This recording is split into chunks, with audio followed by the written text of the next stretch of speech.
soon. Okay. We need him for the assignment. Yeah, we know that. Yeah. Oh, look, he's here. Hey, Sarah! Hi!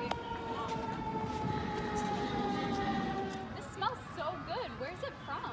I don't know, I just got it from the cafe in that library. Well, let's try to figure it out. It's Numi organic tea, but where's that from? Hey guys, my name is Assam, and this is Draw My Life. I'm from the other side of the planet, India. I hold 30.9 million people in an area of 30,000 square miles. I'm a state in India with 33 districts. Of those 33 districts, 13 of them grow tea. We will begin with Udalgudi. This district has over 800,000 people with 24 tea gardens. Next up is Sonitpur, my most popular district, almost 2 million people and a total of 59 tea gardens. Lakhimpur has a population of 1 million with only 9 tea gardens, one of my smaller districts, but they work hard there. Next up, Kadbi Anglang has a population over 900,000 people and have a total of 15 tea gardens.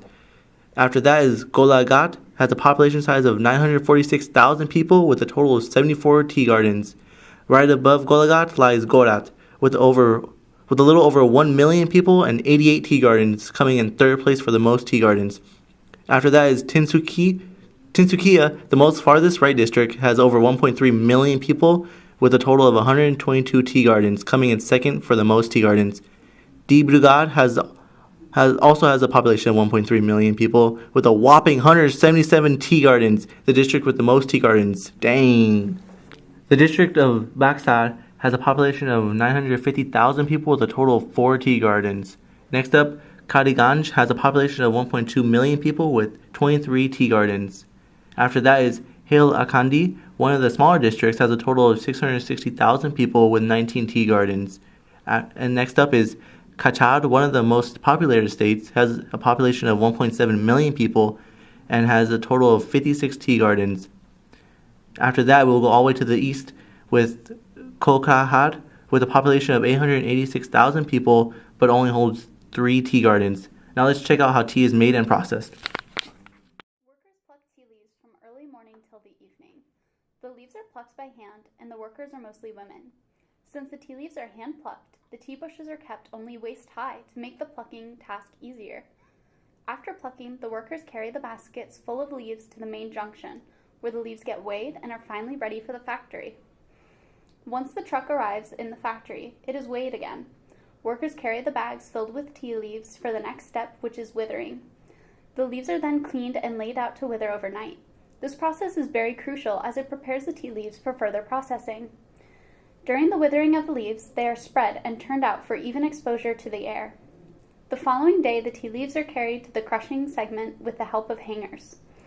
In this segment, the leaves are poured in a crusher. Then the leaves are torn and crushed, after which they take the shape of small particles.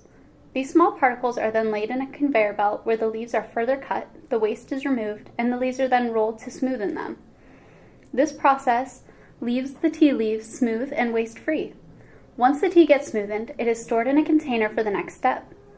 Later, these crushed, cleaned, and rolled tea leaves are poured into containers where they are oxidized. The tea leaves are laid to interact with oxygen for a while. The oxygen reacts with the enzymes of the processed leaves, changing its chemical composition. This process gives the tea leaves their reddish-brown color. After oxidization, the processed tea leaves are picked up by the hangers to reach the next segment. This next step is called firing. Here, the leaves are dried by heating them at a temperature of 270 degrees Fahrenheit. This is done to bring the moisture content below to 3%, which stops the further oxidization of the processed leaves. After this final processing, the tea leaves are poured into buckets and weighed.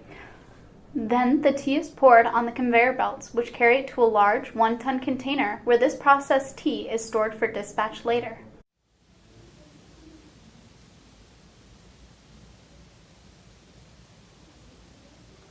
Oh, so that's where Numi comes from. Okay.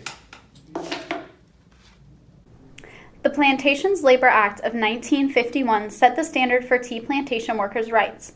It gave them the legal right to fresh and clean water and wholesome food for all workers, provided by the plantation owners. It requires that employers provide employees with safe living quarters and gives employees the right to compensation in the case that their provided house collapses. The Act calls for clean lavatories that have separate spaces for males and females. It also states that plantation owners are responsible for seeing that all children of their workers receive an education.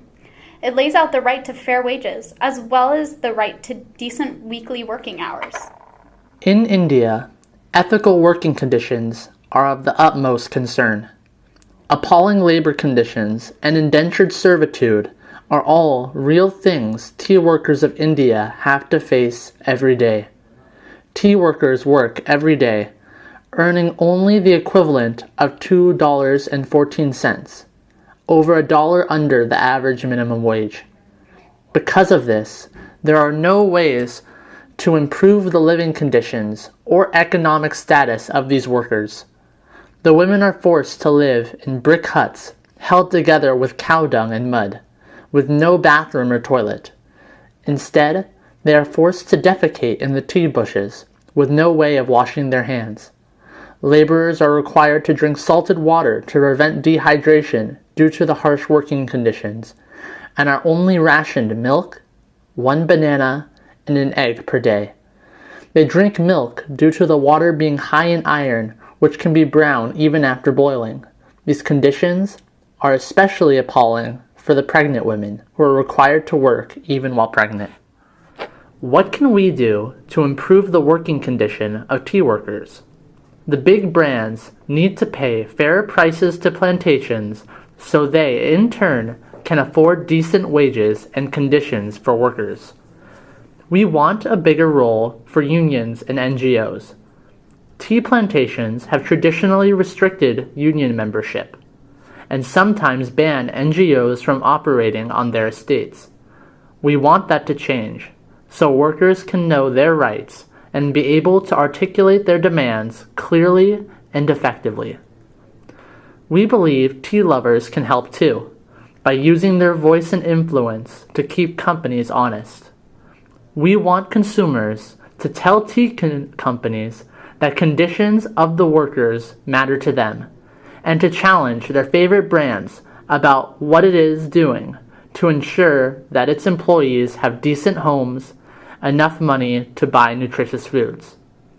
In addition, expecting mothers have to have safer working conditions, free from pesticides, and they should have at least 6 weeks of maternity leave. So, what can we do to help? 7 out of 10 Americans do not know where their tea comes from. For that reason, they do not know how badly tea workers have to work to bring cups of tea to America. First off, we must spread the word of bad living conditions of farmers in India to America through social media. We will create an account on Facebook and Twitter to share America about tea workers in India, as well as other areas. When more and more people know about it, we can demand American tea companies to assure their importers offer their workers good working conditions.